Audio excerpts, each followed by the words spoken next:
충남 당진에 우리나라에서 가장 교회학교 아이들이 활성화되어 있고 많은 교회가 있는데 동일교회라는 교회인데 이순 목사님이 96년도에 개척을 했습니다.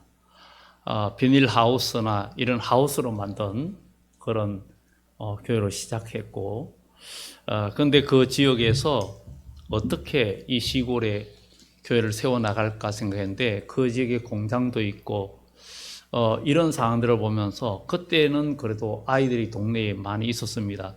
그런데 부모님들이 아버지는 직장 가고 또 엄마는 아이 때문에 직장을 잘 가지 못하고 이런 때였습니다. 96년도 같으면 그래도 아이들이 제법 있는 때였습니다. 그런데 이 교회에서 생각해낸 것이 우리 교회에서 아이들의 돌봄 서비스를 했으면 좋겠다. 이 교인들이 같이 목사님과 교인들이 뜻을 합해가지고 이제 동네 아이들 직장 가거나 또 아니면 급한 일이 있어서 아이를 맡길 일이 있으면 우리 교회에 맡겨달라. 우리가 아이를 책임지겠다. 그래서 사람들이 하나둘 무슨 급한 일이 있으면 교회에다가 맡기는 거예요. 교회에다가 맡기고, 그리고 교회는 그 아이들을 먹여주고 또 쉬게 해주고, 어떨 때는 한 몇 시간만, 한 2시간만 좀 봐주세요. 그래 맡겨놓고는 밤에 오기도 하고, 그래도 아무런 걱정 마시라고 그렇게 하면서 아이들을 돌보다 보니까 점점 아이들이 많아졌고, 교회도 결국은 부흥하기 시작했고, 그 당진의 전체 어린이의 12.4%가 이 동일교회 출신이고, 동일교회고, 그리고 또 여기에는 보통 가정당 아이들이 2명 이상이, 2명은 기본 2명 이상이고, 많은 가정은 자녀가 6명인 그런 가정도 있고, 아주 교회가 시골이지만 이렇게 대형 교회로 성장한 그 동기가 바로 아이 돌봄 서비스. 이것은 한 개인의 그것으로만 안 되고 목사님과 교인들이 뜻을 합해서 그 지역 사회의 특성에 맞춰서 교인들이 합심해서 시간을 내서 아이들을 돌봐주고 먹여주고 이렇게 하면서 여러 가지로 힘을 다함으로 인해서 결국은 그 교회가 크게 성장하는 그런 일들이 일어났고, 그 시골 교회이지만 교인이 15,000명 정도 그렇게 되는 교회로 성장하게 된 동기가 바로 아이 돌봄 서비스입니다. 정말 그 지역이 그게 맞고, 오늘날에 또 우리 교회를 살펴보면 정말 이 지역 사회 특성은 여러분들이 잘 아시는 것처럼 그만큼 아이들도 적고, 이럴 때 우리가 어떻게 헤쳐나가야 될까 이런 생각도 해보면서, 또 지금은 고령화 시대에 또 우리 교회는 지금 5년이 넘도록 또 반찬으로 이웃을 섬기면서 이 지역 사이에 우리 세동산 교회가 칭찬 듣는 교회로 많이 발전하고 있는 것을 보면서, 우리가 지금 현재 큰 어떤 성과가 없는 것 같아도 하나님의 이름이 점점 높아지고 또 하나님이 영광 받으시는 그런 일들이 계속 이어진다는 것은 결국은 하나님께서 우리 교회에 또 복을 주시고 열어주시는 그런 축복의 바로 동기가 된다는 것을 우리는 기억하고,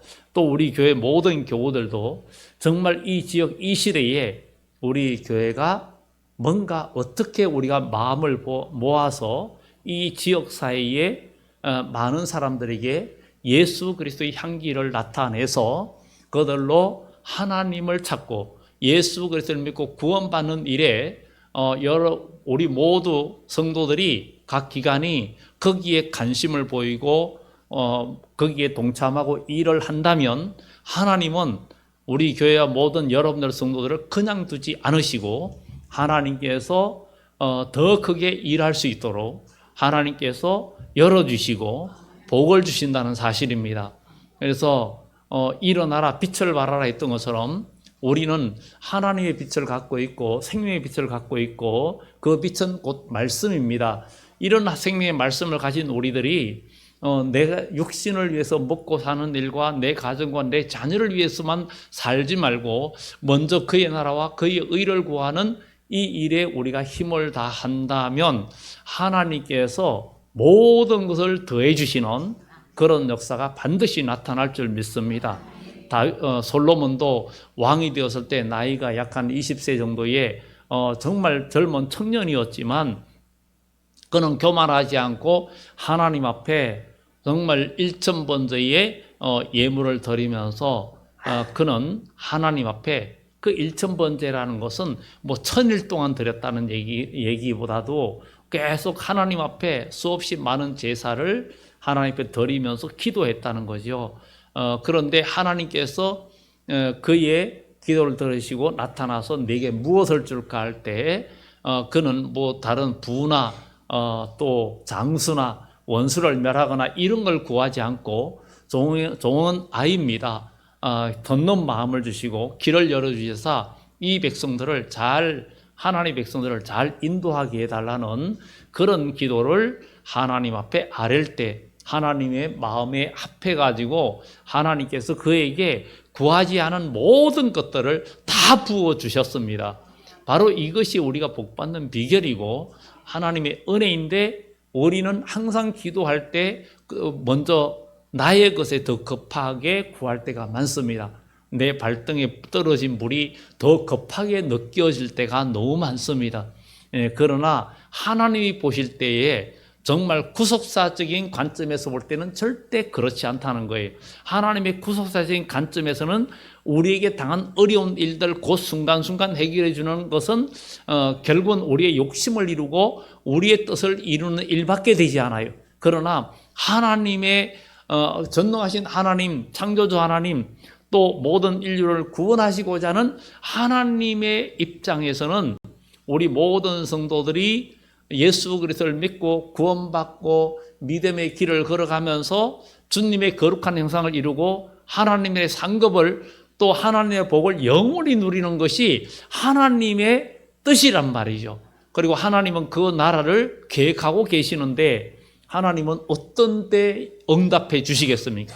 하나님의 나라를 위해서 먼저 그의 나라와 그의 의를 위해서 순종하고 뭔가 최선을 다하는 사람에게 우리 하나님은 더해 주시고 열어주시고 복을 주시고 하는 일들이 일어나는데 우리가 하나님의 뜻을 헤아리지 못하고 먼저 나만 생각하고 또 내 일 때문에 쉽게 어둠에 붙잡히고 감정과 욕심과 인간의 정욕에 붙들려서 하나님의 뜻과 상관없이 살아가면서 하나님의 역사를 경험하지 못하다 보니까 인본주의 신앙으로 끝나고 계속 기쁨이 없고 소망이 없고 하나님의 능력의 역사를 경험하지 못하는 그런 일들을 우린 보게 됩니다. 부활하신 예수님이 내가 너희를 갈릴리에서 만나주겠다. 갈릴리는 예수님의 복음의 시작점이고 복음을 전하는 곳이었어요.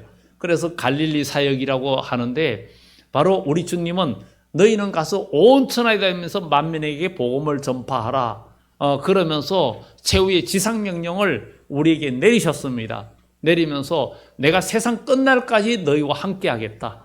이렇게 말씀하셨어요. 어떨 때 만민에게 복음을 전하고 빛의 역할을 감당할 때 내가 너와 함께하고 모든 것을 더해주겠다. 이것이 하나님의 뜻이라는 거죠.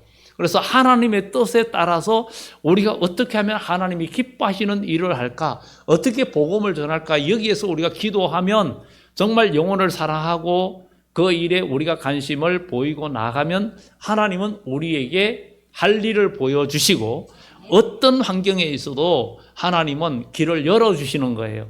그 시골에 있는 교회가 아이 돌봄 서비스를 통해서 결국은 그 지역과 모두에게 기쁨이 되고 정말 아이 가진 부모들이 여러 가지 일이 있을 때 마음 놓고 아이를 그냥 맡아줄 수 있는 그런 교회로 시작돼 가지고 교회가 크게 성장했던 것처럼 정말 우리도 이 지역 사이에 정말 이 검천구뿐만 아니라 모든 사람들의 정말 힘든 부분들을 우리 교회가 어떻게 맡아주면서 그들의 마음에 예수님의 복음이 들어갈 수 있는지를 우리가 생각하고 눈물을 흘려 기도한다면 하나님은 분명히 우리에게 영혼 구원할 길을 보여주시고 생명을 살릴 수 있는 그런 길을 열어주신다는 것을 우리는 기억하고 그 순간에는 그 일을 하려고 할 때 내가 시간도 손해보고 물질도 손해보고 여러 가지 거기에 나의 생활이 좀 얽매이는 것 같으면서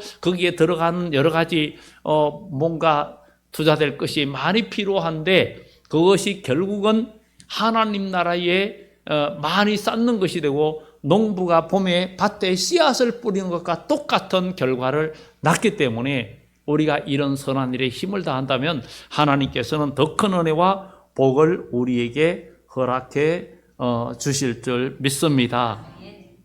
그래서 오늘 어린이 주일을 맞이해서 정말 이 시대에 어린이 주일이 정말 어떤 무색할 정도로 이렇게 주변에 봐도 어린이들이 많지 않은 시대에 살고 있습니다. 저희가 어릴 때에 정말 60년대 70년대 시골에서는 그 시골 동네에도 교회 학교 아이들이 100명이 넘도록 다녔고 뭐 그야말로 저희는 베이비붐 시대였기 때문에 참 아이들이 많았죠. 성탄절 되면 어릴 때에 성탄절에 가서 교회에서 주는 게 기껏 그때에 지금 생각하면 옥수수 튀긴 것 그것도 종이로 깔때기 나팔처럼 만들어가지고 붙여가지고 거기에 담아주는 게 그게 전부였어요.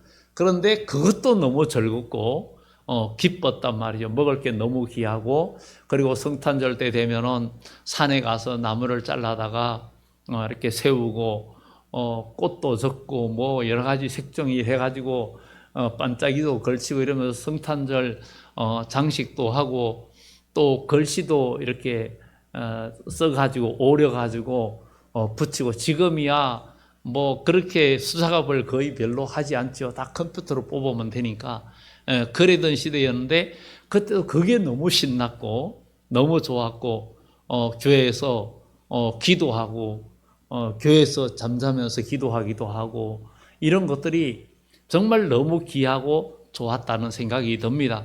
그러나 오늘날에는 여러 가지 너무나 세상에 좋은 것들이 많다 보니까 하나님의 전에서 시간을 보내고 형제와 함께 연합하고 동거하며 교제하면서 신앙을 나누고 간증하고 이런 교제가 별로 없고 모여도 모두 이렇게 정말 커피집이나 어디 모여도 요즘은 커피집이 많이 엄청나잖아요. 사람들도 많이 모이고 또 우리가 지난 1일 날 우리 효도관광을 일산 쪽에 건현대사 박물관 헤이리마을 갔다가 물론 그 전에 식사도 하고 또 일산에서 가장 크고 유명하다는 커피집을 가는데 커피집도 보통 비싼 게 아니에요. 보통 비싼 게 아니에요. 어떻게 생각하면 보통 밥 한 끼 값이에요. 커피 한 잔이. 그런데도 사람들이 거기에 모이는 것은 대화하고 이야기할 수 있는 자리가 형성되기 때문에 그렇습니다. 그런데 대화의 주제가 요즘은 다 어떤 주제인지를 우리가 생각해 보면서 정말 우리의 모임과 모든 속에서는 서로 그리스도의 사랑을 나누고 간증하고 하나님의 은혜의 경험을 나누는 그런 공동체가 되어진다는 것은 매우 귀하고 복이 되는 줄 믿습니다. 이렇게 오늘날에 이렇게 어린이들이 없는 이런 시대를 보면서 오늘 특히 어린이 주일인데 우리 하나님은 자녀를 사랑하시고 또 우리 부모가 자녀들을 굉장히 사랑하잖아요. 보통 사랑하는 게 아니잖아요. 그런데 우리를 정말 사랑하는 분이 또 계시는데 부모가 아니라 부모를 뛰어넘어서 우리를 사랑하시는 분이 하나님이시죠. 그래서 성경에 하나님은 사랑이시라 이렇게 말하죠. 하나님은 사랑이시라는 거예요. 하나님은 사랑이시라. 부모는 자기 자식을 사랑하는데 하나님은 온 인류가 하나님이 만드신 인간이고 하나님의 형상으로 지음받은 인간이기 때문에 우리 인간을 다 사랑하는데 우리 인간이 하나님의 형상을 잊어버렸어요. 그러나 예수 그리스도께서 우리를 위하여 십자가에 죽으심으로 우리에게 대한 하나님의 사랑을 증명해 주셨고, 누구든지 예수 그리스도를 믿고 회개하고 그분을 내 마음속에 모셔드리면 우리는 에덴 동산에서 아담과 하와가 창조되었을 때 그 상태를 우리에게 허락해 주시는 거예요. 그러니까 아담과 하와가 처음 만들어졌을 때 죄가 없는 상태입니다. 죄가 없는 상태인데 하나님께서 너는 선악과는 먹지 말아라. 그걸 먹으면 정령 죽으리라. 하나님의 뜻대로만 살아라. 이거였어요. 우리도 다 죄악 중에 있지만 우리가 회개하고 예수를 믿고 구원받을 때 우리 죄가 맑게 씻겨진 그 상태가 에덴 동산에서 아담과 하와가 창조되어서 죄가 없는 그 상태를 하나님께서 우리에게 허락해 주셨기 때문에 우리는 이제 선악과를 먹지 말고 믿음의 길을 걸어가면서 오직 진리대로 말씀대로 우리가 살지 아니하면 우리는 의미가 없습니다. 하나님은 분명히 세상을 심판하시고 천국과 지옥은 있는데 우리가 지금 믿음 생활을 똑바로 하지 아니하면 나중에 슬피 울며 통곡할 수밖에 없는 때는 반드시 온다는 것. 그렇기 때문에 지금 믿음의 길을 온전히 걸어가는 여러분들 되기를 예수 이름으로 축원합니다. 그러면 오늘 본문을 우리가 생각해 보면서 이 요한계시록에 해를 옷 입은 여자가 아이를 낳게 되는데 붉은 용이 또 다른 붉은 용이 아이를 삼키고자 하는 이야기가 나옵니다. 이 이야기를 역사적으로 우리가 먼저 살펴보면 과거 이스라엘이 출애굽할 때에 이스라엘은 정말 요셉에 의해서 그의 야곱 가족 약 70여 명이 애굽으로 내려가서 거기에서 그들이 400여 년 동안 지내면서 정말 민족을 200만이 넘는 큰 민족으로 성장했습니다. 그런데 그 애굽의 왕조가 바뀌었어요. 왕조가 바뀌면서 요셉을 알지 못하던 왕이 일어나 가지고 결국은 이스라엘 사람들을 박해하기 시작했고, 결국에는 아이를 낳으면 이스라엘이 번성하니까 이제는 아이를 다 죽여야 되겠다 해서 아이가 태어나면 나일강에 빠뜨려 죽였어요.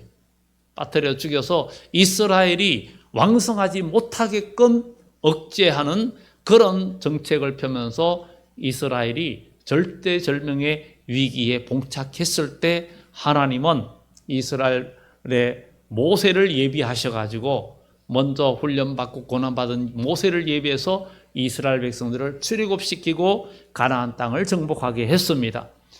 그리고 두 번째로는 조림주 예수님이 오셨는데, 예수님이 오셨을 때 동방 박사들이 유대인의 왕으로 나신 분을 찾으면서 예루살렘에 왔을 때 예루살렘이 크게 소동합니다. 그때 헤롯이 이 이야기를 듣고는 베들레헴은 떡집이라는 의미인데 영적으로 하면 교회를 의미하기도 합니다.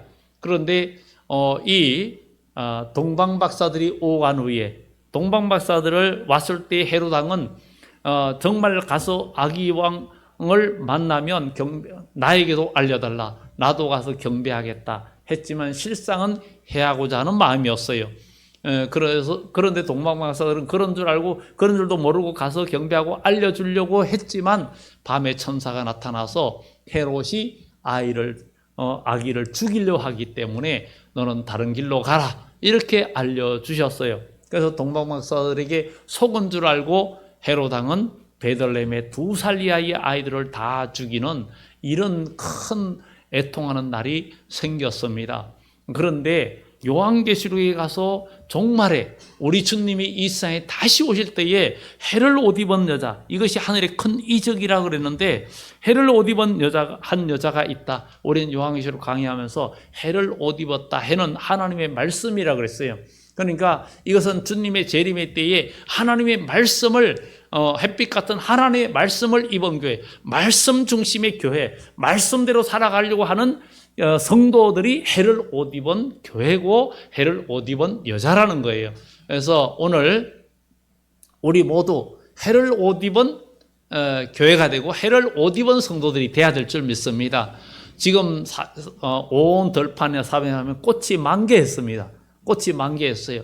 겨울에는 앙상하던 모든 것들이 싹이 나고 꽃이 피고, 얼마 전에 4월 초에는 벚꽃도 만발했고, 지금 온 사방에 가면은 여러 가지 꽃들이 아주 만발해서 얼마나 아름답습니까? 그것은 적당한 비와 그 다음에 따뜻한 햇빛이 쬐니까 그 모든 것들이 다 조건이 맞춰지니까 아름다운 꽃을 피는 것을 우리는 보게 됩니다. 그런데 우리가 영적으로도 해를 옷 입었다는 것은 하나님의 말씀을 읽고 나가는 자는 반드시 꽃을 피우는 인생이 된다는 것을, 그래서 우리가 요한복음 1장 14절에도 말씀이 육신이 되어 육체 가운데 거하심에, 말씀이 육신이 되어 육체 가운데 거하심에 우리가 그의 영광을 보니 독생자의 영광이요 은혜와 진리가 충만하더라. 말씀이 육신이 되었다. 이것은 뭐예요? 하나님 말씀이 육신이 되었다. 우리 주님을 의미하는데, 우리도 하나님의 말씀이 우리의 육신이 된다는 것은 하나님 말씀을 내가 먹고 소화시킬 때 우리도 주님의 형상으로 닮아간다는 것입니다. 그래서 우리는 예수를 믿으면서 주님을 닮아가고 주님의 형상으로 우리가 만들어지지 아니한다면 우리는 아무도 의미가 없습니다. 우리가 분명히 예수를 믿고 하나님 말씀을 따라간다면 주님의 형상을 닮아가야 되는 거예요. 원래 자녀는 어딘가 부모를 닮게 되어 있습니다. 부모를 닮게 되어 있어요. 분명히 자녀는 부모를 닮습니다. 닮아요. 그래서 옛말에 씨도둑질은 못한다 이런 말도 있습니다. 그만큼 자녀는 부모를 어딘가 분명히 닮습니다. 하나님의 사람은 반드시 하나님을 닮게 돼 있고 반드시 예수님을 닮게 돼 있어요. 교회를 잘 다니고 뭐가 열심을 낸다 해도 하나님과 우리 주님을 닮지 않는다면 뭐가 문제가 씨가 다르다는 거예요. 그래서 예수님의 제자 12제자가 왔는데 너희가 다 하나님의 자는데 그 중에 하나는 아니라 그랬어요. 내가 너희 12를 부르지 않았느냐. 그러나 하나는 아님이라. 여러분, 그 중에 하나가 여러분들이 되지 않기를 예수 이름으로 축원합니다. 정말 하나님의 자녀로, 우리가 하나님의 자녀로 부름받은 사람은 하나님의 말씀대로 살면서 선한 싸움을 싸우면서 말씀이 육신이 되도록 힘을 다하는, 내가 말씀대로 살아가려고 말씀을 먹고 그 말씀의 힘에 의지해서 살아가는 사람은 그 말씀이 육신이 될 때 그에게 하나님의 영광이 나타나는 거예요. 그에게 하나님의 역사가 나타나는 거예요.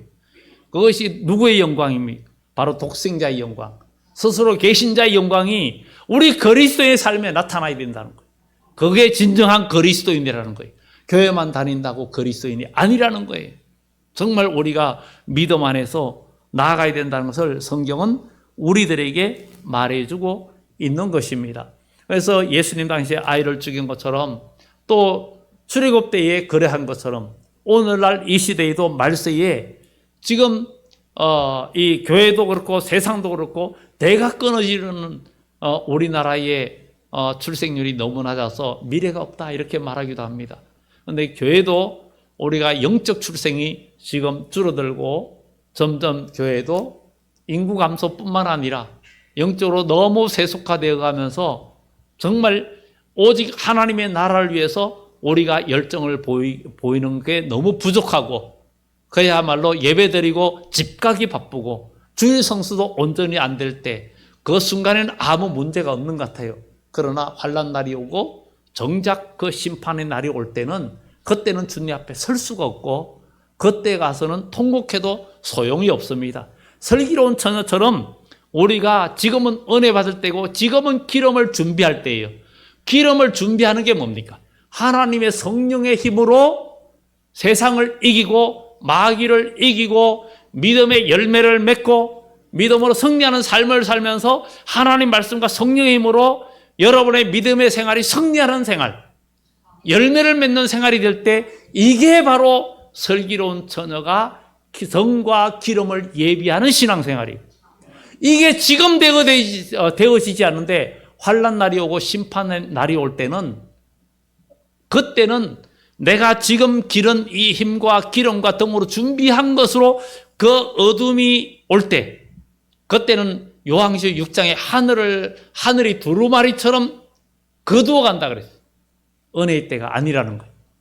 하늘이 전의 성경에는 총난같이 검어지고, 그러니까 검은 염소털로 짠 천으로 가린 것처럼 군대는 그 야간의 숙소에 그 밖에 불이 새 나가지 않도록 검은 천으로 완전히 가리면은 밖에 빛이 안 나가죠. 안막천 그런 것처럼 정말 하늘을 완전히 안막천으로 가린 것 같고, 그 다음에 하늘이 두루마리처럼 말려간다는 것은 이제는 은혜가 없다는 거죠. 은혜 시대가 끝난다는 거죠.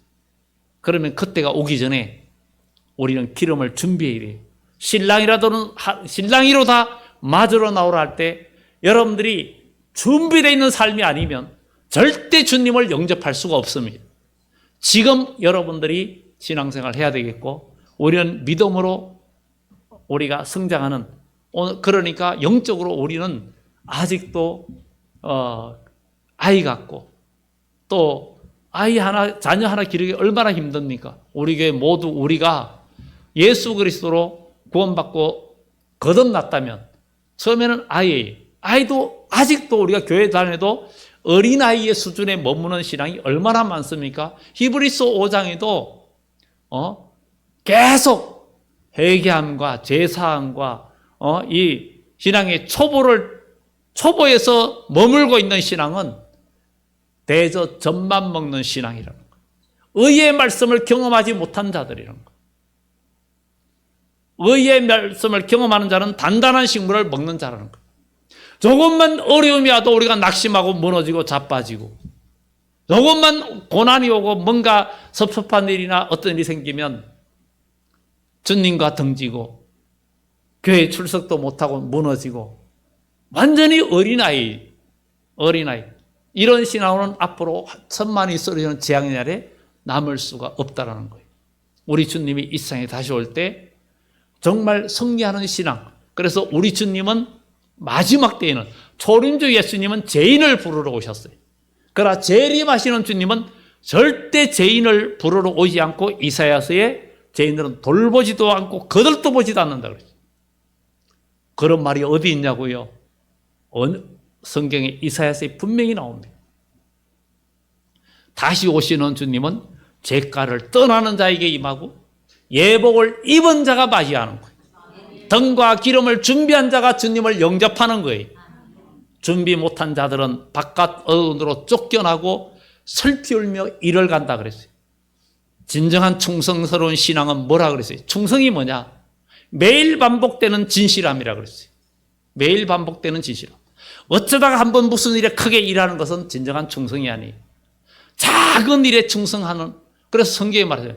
네가 적은 일에 충성하였으니 내가 큰 것으로 내게 맡기리라. 남이 무시하고 남이 소홀히 하는 그 일을 한결같이 하는 사람.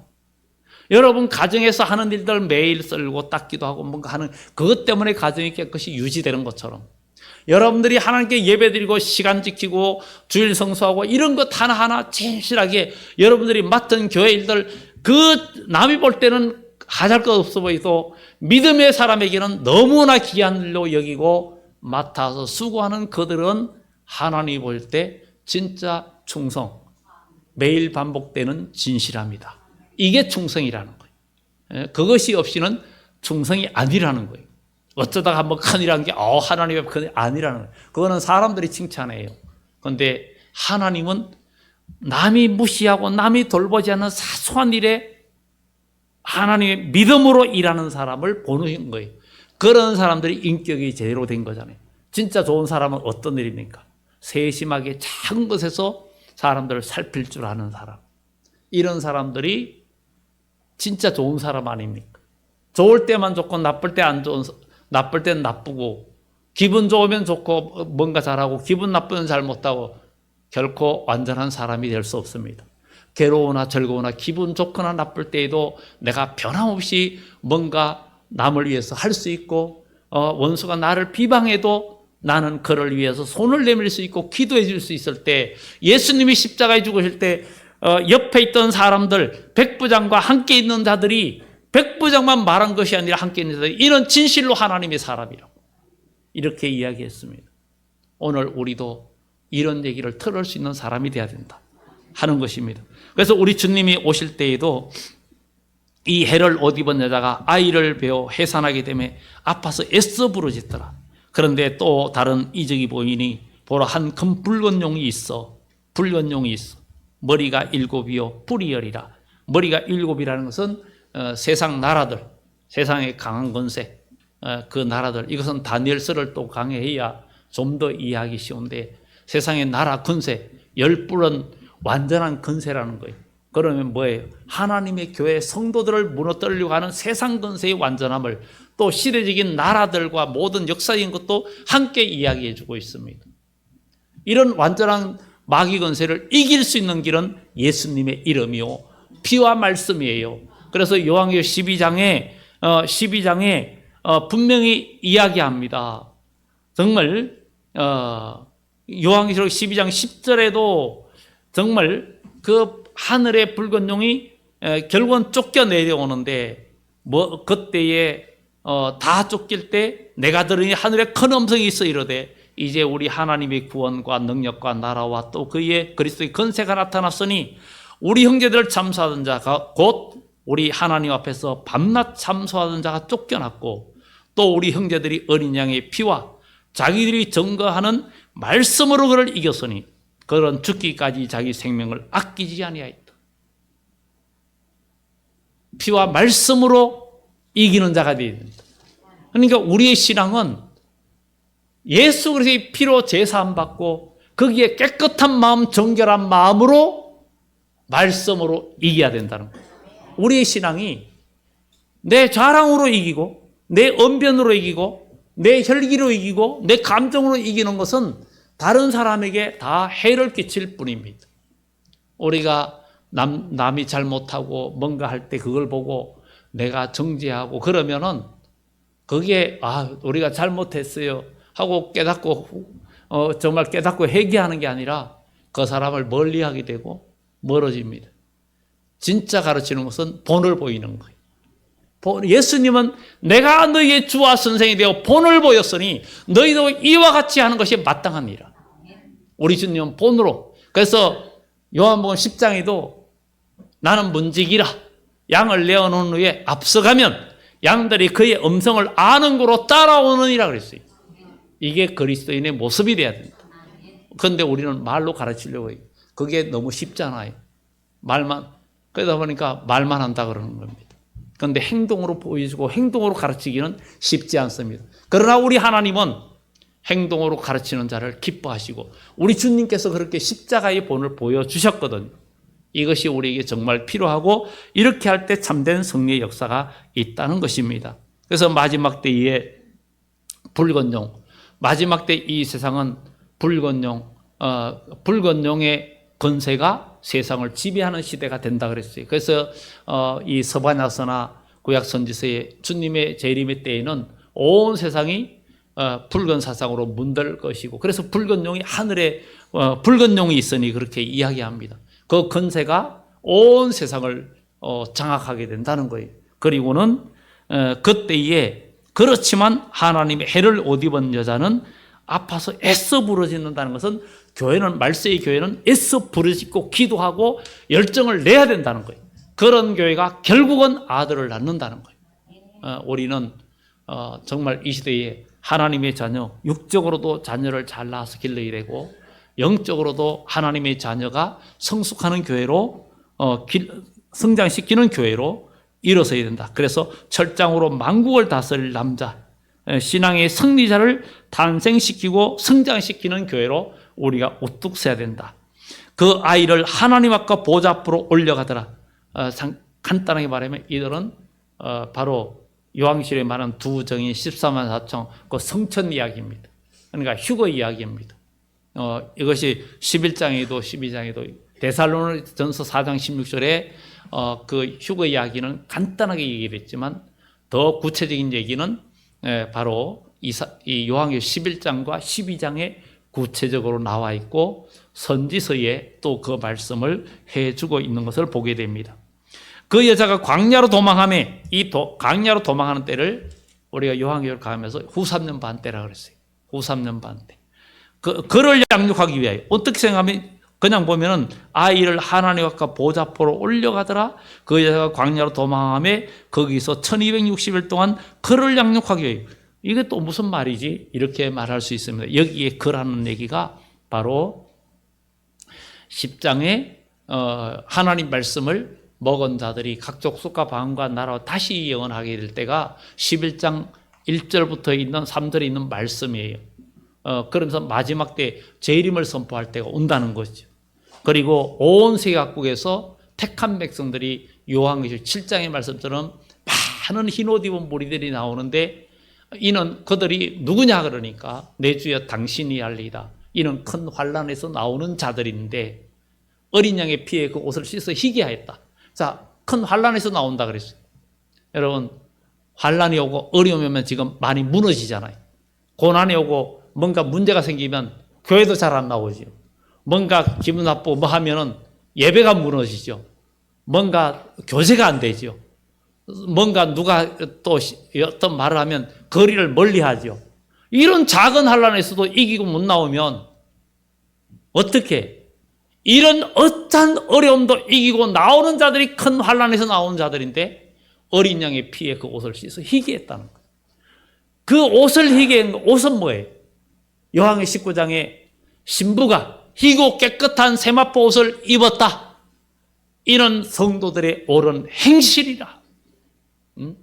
행실이라. 흰 옷 입었다. 카다로스의 옷을 입었다는 거예요. 이것은 신앙의 기도와 믿음의 승리의 싸움을 통해서 깨끗하게 된 옷. 그래서 성경에 뭐라고 말해요? 그 두루마리를 빠는 자는 복이 있나니 이는 그가 거룩한 성에 나아갈 건세를 얻게 되는 거야. 옷을 빠는 사람, 우리의 행실을 매일 고치는 사람은 복이 있다. 그런데 우리의 신앙은 모두 보면 딱 고정되어 있어요. 양보 안 해요. 신앙생활에 하나님 앞에 드리는 시간이나 모든 거 보면 그냥 1년 가고 10년 가도 변화 없어요. 항상 그 시간 되면 그냥 다 읽고 있어요. 읽고 있습니다. 한계가 있는 거예요. 그런데 우리 거기서는 성장의 발전이 있어야 돼요. 하나님 역사를 위해서. 그런데 하나님 앞에 양보하지 않습니다. 딱 마지노선을 딱 그어놓고 나는 여기까지. 그런데 우리가 따라갈 길은 십자가까지, 골고다까지 가는 자가 십자가로, 골로새서 예수님이 십자가로 승리하셨던 것처럼 우리도 십자가로 승리하는 거예요. 그런 교회가 승리한다는 것. 그리고 여자가 광야로 도망하며 거기서 1260일 동안 그를 양육하기 위해, 여기 그를 양육하는 것은 바로 마지막 때 11장에 두 증인이 전가할 때 나온 많은 흰옷 입은 무리들, 그들이 다시 오시는 주님을 영접할 수 있는 그 양육기간이다. 그래서 그들이 양육할 때에 12장 뒤에 보면 붉은 용이 물을 강같이 토해서 교회를 여자를 떠내려가게 한다 그랬어요. 그것은 오늘날 지금 세상 마귀 권세가 여러 가지 세상 문화로 전부 다 떠내려가게 하잖아요. 요즘은 뭐 인터넷이라든가 스마트폰 이런 것 때문에 아이들이 예배 시간에도 스마트폰하고 못 떠납니다. 길 가면서도 스마트폰. 그래서 이게 굉장히, 그래서 요즘 횡단보도에도 바닥에도 불이 바뀌면 초록불이 뜹니다. 그냥 땅에서 스마트폰 보다가 바뀌는 거 보고 건너가라고. 그런데 굉장히 위험한 거예요. 길을 다니면서 스마트폰 보는 언제 어떤 일을 당할지, 퍽치기를 당할지, 교통사고를 당할지 아무도 몰라요. 그런데 눈을 뜨고 항상 사방을 보면서 가는 사람은 비상시에 차가 사고로 인도로 돌진한다 해도 피할 수 있지만 보통 스마트폰을 보고 가는 사람들은 항상 길에서 위험을 돌발 상황에 안고 다니는 거죠.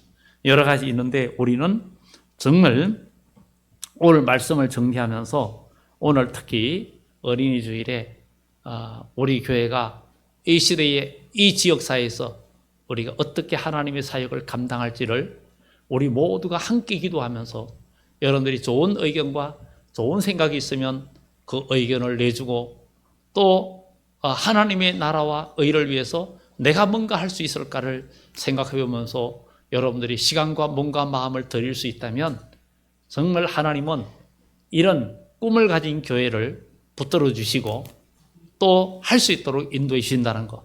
그래서 우리는 어린이집의 어린이 양육과 또 어린 학생들에게 여러분들이 특히 많은 관심을 보여줘야 되겠고, 또 영적으로도 여러분들이 더욱더 성숙하여 큰 환란에서도 나오고, 지금 붉은용 마귀가 온 세계를, 그래서 일곱 머리 열 뿔이라는 것은 결국은 세상 나라가 붉은 용의 건세 아래 놓이게 되고 붉은 사상으로 물들게 되고 또 교회를 박해하고 교회가 완전히 어려워지는 그것이 나오기 때문에 13장에 가서 다 이만한 손에 표를 받게 하는 그때에 믿음을 지킬 수 있는 사람, 지혜 있는 사람은 그 짐승의 수를 세워보라.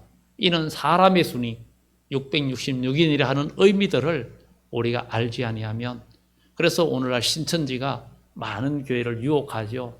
그래서 종말론을 제대로 모르면 그런 데에 빠지기도 쉽고, 그래서 우리는 진리 안에서 영적으로 육적으로 우리는 자녀 성장하고 진정한 영육 간의 어린이주의 되기를 예수 이름으로 축원합니다. 기도드립니다.